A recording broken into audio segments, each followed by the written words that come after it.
Juše, neočekivano, sa nama večeras je kurac.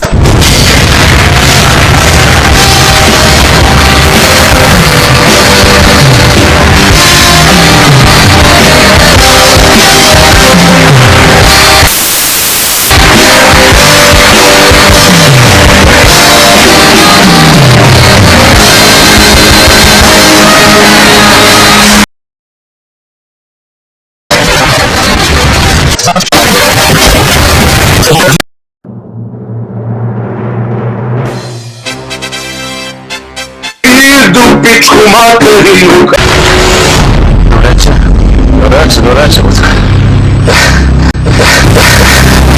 I vi kao stanete i pričate fazone neki? Pa da, stojim tako ko ti ovdje na početku i pričam. Pa kako ti? Pričam. Kurac, izvolite. Hvala vam.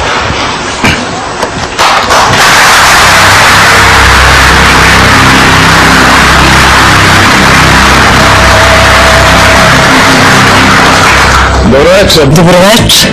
A i u zdravlje. Ustane, vidim lep dan, ko stvoren da ga upropastiš nekom. Uzmem šahovsku tablu, kariranu košulju, preko idem ja u park lepo, da s penzionerima proverim šta se tamo dešava. To se zove vuk u jagnjećoj koži. Sedem na konja, odem u park, počnem da igram partiju, u jednom trenutku jedan od matorih onih što kibicuju kaže ode konj. Reko šta ode, vidiš da ga čuvam ovde s lovcem, ovde s kraljicom. Kaže ne, to idiote nosi ti pauk konja tamo, nisi ga urpati. Kaže, nemoj rođače da mi pišeš ništa, znaš ti ko sam ja? Kaže, ma moram, znaš ko sam ja? Sam kurac. Kaže, znaš ti ko sam ja? Sam iz parking servisa.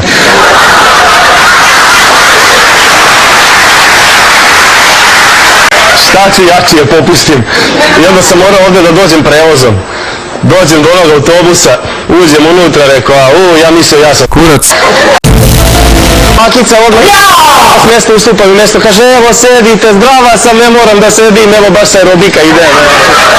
Ne lupetaj, baba sedi, nisam ovdje poslovno, opusti se, samo.